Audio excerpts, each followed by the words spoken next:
പാലക്കാട് നെല്ലായിൽ വയോധികനെ വയലിൽ മരിച്ച നിലയിൽ കണ്ടെത്തിയ സംഭവത്തിൽ ദുരൂഹത ആരോപിച്ച് കുടുംബം രംഗത്ത്. പൊട്ടിച്ചിറ മോളൂർ സ്വദേശി അയ്യപ്പനെയാണ് കഴിഞ്ഞ ദിവസം കൃഷിയിടത്തിൽ മരിച്ച നിലയിൽ കണ്ടെത്തിയത്.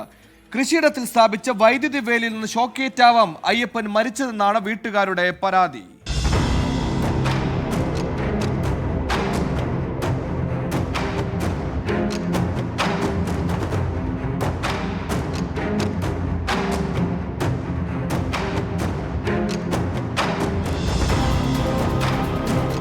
കഴിഞ്ഞ തിങ്കളാഴ്ച രാവിലെ കൃഷിയിടത്തിൽ പണിക്ക് പോയ അയ്യപ്പനെ പിന്നീട് നാട്ടുകാർ മരിച്ച നിലയിൽ കണ്ടെത്തുകയായിരുന്നു.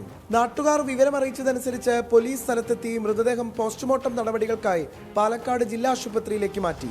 മൃതദേഹം സംസ്കരിക്കുന്നതിന് മുൻപ് തന്നെ കുടുംബം മരണത്തിലെ ദുരൂഹത സംബന്ധിച്ച ആശങ്കകൾ ഉന്നയിച്ചിരുന്നു. ഷോക്കേറ്റ് മരിച്ചതായിട്ടാണ് റിപ്പോർട്ടുള്ളത്.